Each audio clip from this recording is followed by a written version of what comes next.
जागरूक जनतेचे एकमत, आपलं जागृत जनमत। यात्रा व उरुसात नागरिकांच्या आरोग्य सुरक्षतेसाठी शिरोळ तालुका प्रशासनाने घेतली दक्षता। शिरोळ तालुक्यातील हसूर, शिवणकवाडी आणि कुरुंदवाड येथील सैनिकी पॅटर्न शाळेत झालेल्या अन्नातील विषबाधेच्या घटनेनंतर शिरोळ तालुका प्रशासन नागरिकांच्या आरोग्याबाबत दक्षता घेत आहे।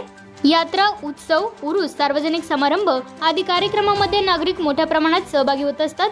अशा मोठ्या कार्यक्रमाच्या ठिकाणी महाप्रसाद, विविध खाद्यपदार्थांचे स्टॉल, हॉटेल्स, शीतपेय आदींचा लाभ नागरिक घेत असतात।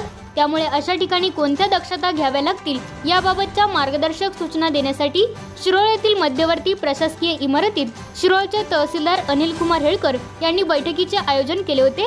त्या बैठकीसाठी विविध गावातील ग्रामपंचायतीचे सरपंच, उपसरपंच, सदस्य, ग्रामविकास अधिकारी, यात्रा कमिटीचे सदस्य, तलाठी मंडळ अधिकारी, आरोग्य विभागाचे कर्मचारी आदींना निमंत्रित करण्यात आले होते। उपस्थितांना तालुका आरोग्य अधिकारी डॉक्टर पांडुरंग खटावकर यांनी पाणी शुद्धीकरणासह विविध मार्गदर्शक सूचना दिल्या। अन्न व औषध प्रशासनाच्या अधिकारी प्रदिका फावडे यांनी खाद्यपदार्थ, शीतपेय विक्रेत्यांनी परवाना घेणे बंधनकारक असल्याचे सांगत मागणी असल्यास अन्न व औषध प्रशासन यात्रा, उत्सव, उरूस, सार्वजनिक समारंभ आदी ठिकाणी तपासणी करेल असे सांगितले।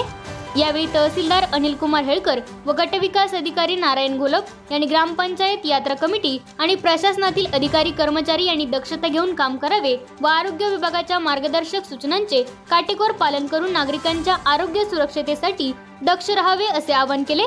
जागृत जनमत न्यूज साठी शिरोळहून संपादक विनोद पाटील।